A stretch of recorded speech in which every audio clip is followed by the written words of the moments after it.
Equally shy are ribbon eels. They spend most of their time concealed in deep burrows, with just their heads peeking out. They're relatives of moray eels, and their gaping mouths make them look aggressive, but they're simply breathing, with their exaggerated nostrils sniffing for food.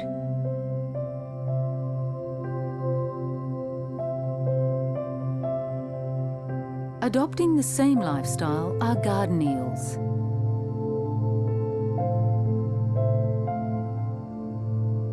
These delicate sea serpents rise from the sand in vast communities, performing their hypnotic Indian snake dance.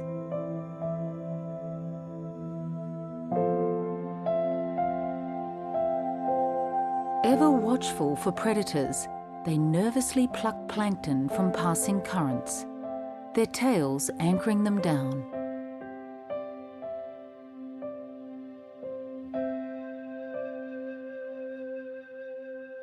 Because of corals' longevity on our planet, they're considered our living fossils. Another living fossil still with us today is the nautilus. It's an ancient mollusk whose line eventually dropped its shell and gave rise to the age of the cephalopods. Cephalopods are synonymous with the reef, and one of the most intriguing is the mimic octopus. As its name implies, the octopus mimics the physical likeness and movements of more than 15 different species, including sea snakes, lionfish, flounder, and ghost crabs. It's one of nature's great contortionists. If it doesn't want to be seen, it certainly won't be.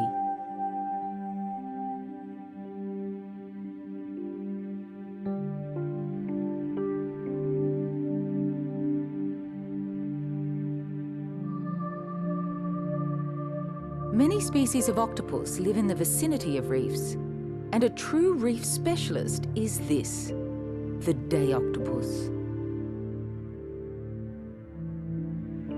These octopus are great hunters, and fish hurry to defend their eggs. And being so tasty themselves, octopus have had to develop excellent martial arts skills.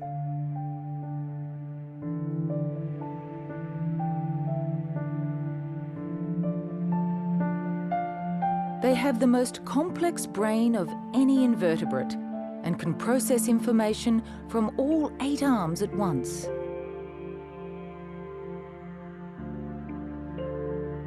They have short as well as long-term memory and possess a special way to communicate with their skin.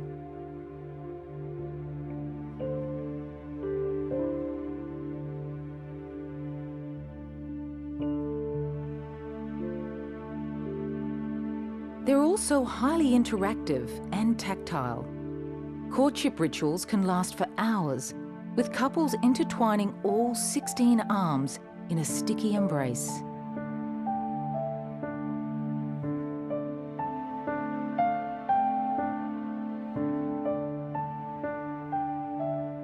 Once they mate, their bodies are programmed to die. For some species, this means a lifespan of just 6 months.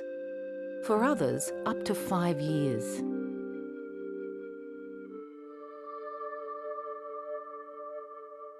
Cousin of the octopus is the squid, seen here delicately laying eggs in forest fronds. We know squid more commonly as calamari, but despite being a favoured delicacy around the world, many species are increasing in number. Like other cephalopods, they're making the most of oceans depleted of natural predators and seem more resilient than others to changing water conditions. Another charismatic member of the family is the cuttlefish. These creatures have magical attributes. On the outside, large eyes as expressive as our own. On the inside, 3 hearts that pump blue blood. During their breeding season, they gather in small groups, zooming amongst one another like miniature spaceships. Masters of jet propulsion, they can move backwards, forwards, or sideways with equal ease. Every year they return to favourite nesting sites, like this colony of venomous fire coral.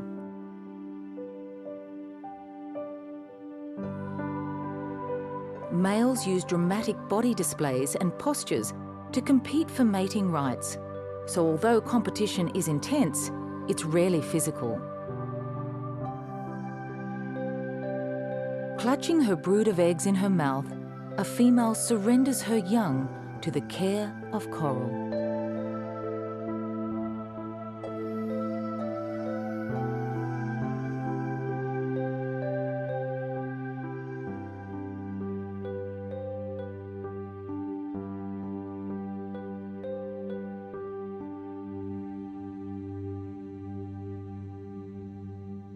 The flamboyant cuttlefish is one of the tiniest cephalopods, yet lives up to its name.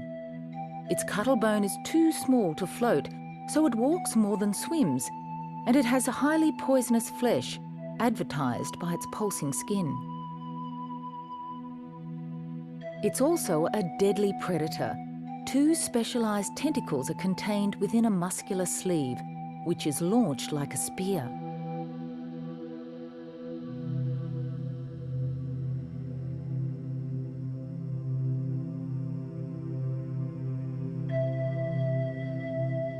With this kind of hunting prowess, it's no wonder the cephalopods have been such a success story on the reef, and will no doubt rule the seabed for eons to come.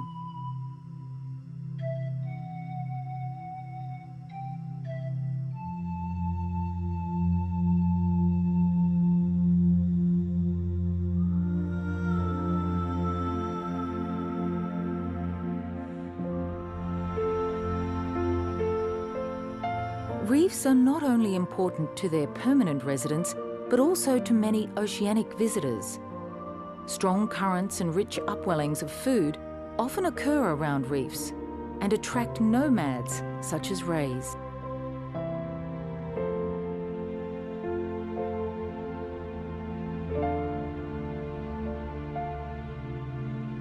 In fact, the total number of marine creatures dependent on coral reefs is immeasurable. Perhaps as many as 7 million species coexist here.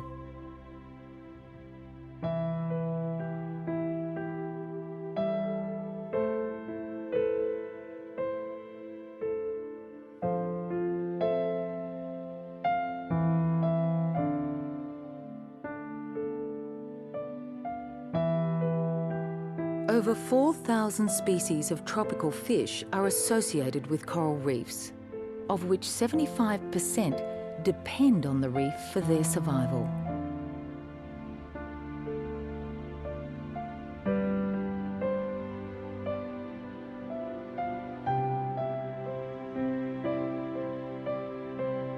They may look like just colourful confetti, but each fish is its own individual. Fish can smell, hear, see and touch. They feel pain and have complex relationships. The vast majority of reef fish have defined home ranges. The reef sustains them, houses them, and conceals them from predators.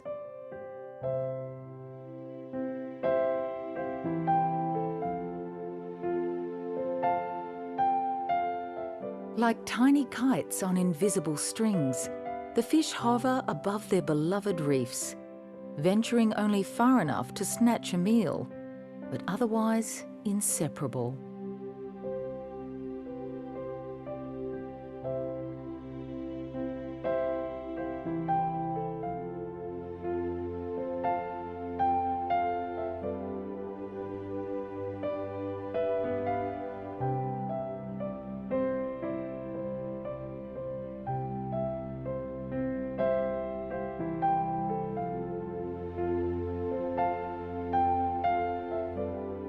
The connection between fish and coral is one of nature's most enduring love stories.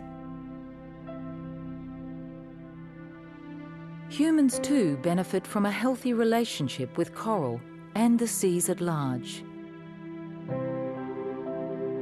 Reefs create barriers to the sea and protect shorelines.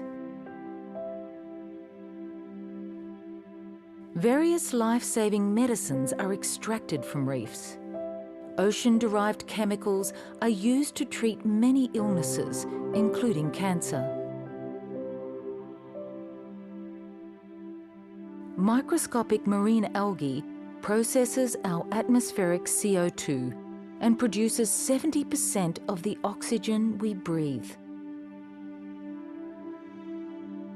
So like these fish, we need healthy oceans to survive and reefs to secure our homes.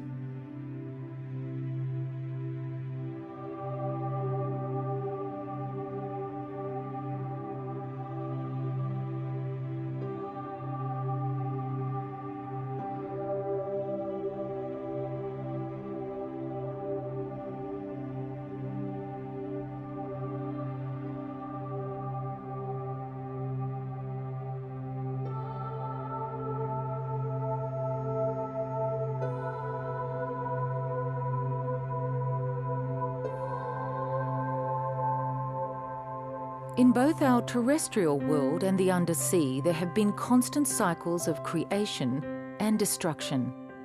The rule of nature is chaos. Although a reef looks harmonious, it's as chaotic as any other ecosystem. And one of the ways to survive chaos, whether you're above or below the surface, is to cooperate.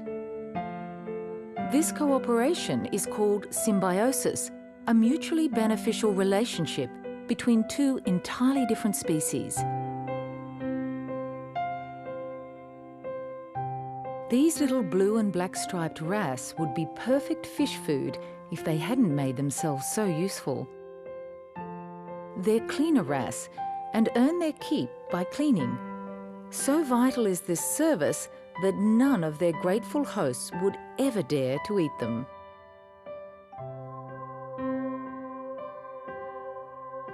Both parties benefit, and a form of balance is achieved.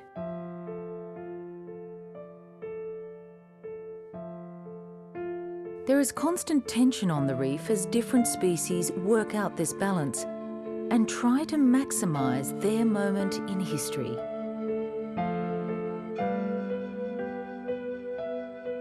For some of the bigger fish, that moment used to stretch into decades. Some even lived for a century or more. But old age is a rarity now, and iconic reef species are vanishing, even as we watch.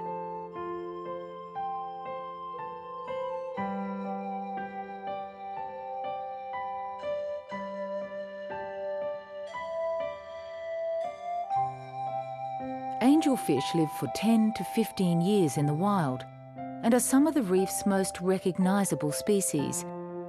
They're highly prized by collectors and, tragically, many live out their long lives in aquaria.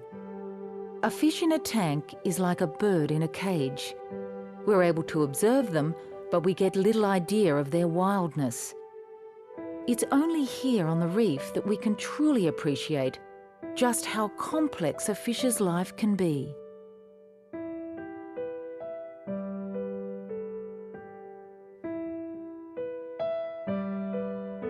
Some angelfish are promiscuous, some bond for life, others have male-driven harems.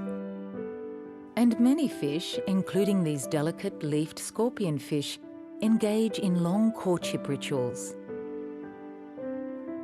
New species of fish are discovered every week, and with each discovery comes a wealth of new information. Some spawn daily, others do not begin breeding until they are 20 or 30 years old. Many start life as a male, but die a female. Most